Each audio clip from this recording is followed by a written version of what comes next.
Perkenalkan, nama saya Eva Dode dari Prodi Pendidikan Komputer kelas A3. Di sini saya akan menjelaskan pengertian sistem operasi open source. Pertama-tama di sini saya akan menjelaskan tentang pengertian sistem operasi. Sistem operasi merupakan perangkat lunak sebagai penghubung antar user atau pengguna dengan perangkat keras komputer, hardware.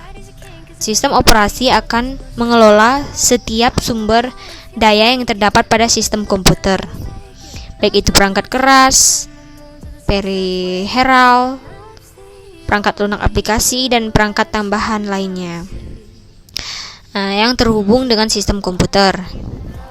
Kemudian sistem operasi open source atau terbuka. Yang dimaksud dengan sistem operasi open source atau terbuka adalah sebuah sistem operasi di mana seseorang diizinkan untuk membuka kode program untuk dapat dikembangkan, dipelajari, dan dimodifikasi. Kata open berarti terbuka dan source yang berarti sumber. Artinya kode program yang ada pada sistem operasi boleh dibuka atau dipelajari, dimodifikasi, atau bahkan dikembangkan. Kemudian saya akan menjelaskan macam-macam sistem operasi open source. Yang pertama yaitu Unix.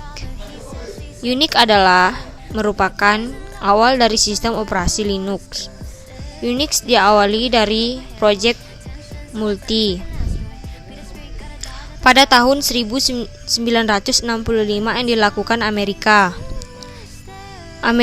Telephone dan Telegraph, AT dan T, General Electric atau GE, dan Institut Teknologi Massachusetts atau MIT dengan biaya dari Departemen Pertahanan Amerika, Department of Defense Advanced Research Project, DARPA atau ARPA.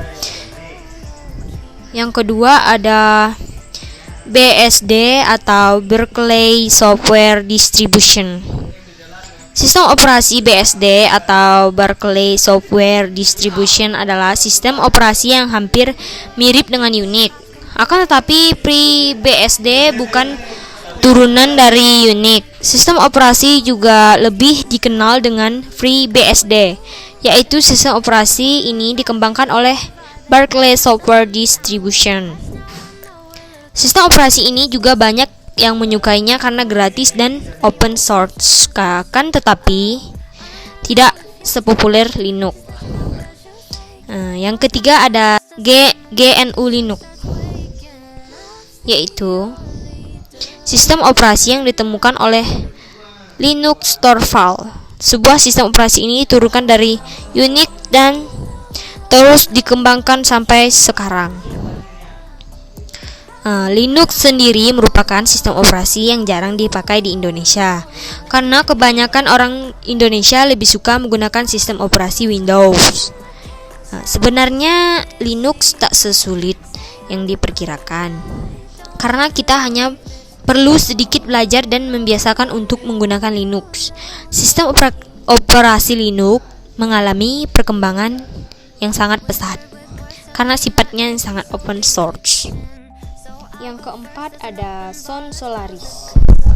Sun Solaris merupakan salah satu sistem operasi yang diturunkan dari Unix dan terkenal di dunia. Sistem operasi ini dikembangkan oleh Sun Microsystems. Sistem operasi ini memiliki kelebihan yaitu pre-redistribution, sehingga setiap orang bisa membeli atau memberikan kepada orang lain.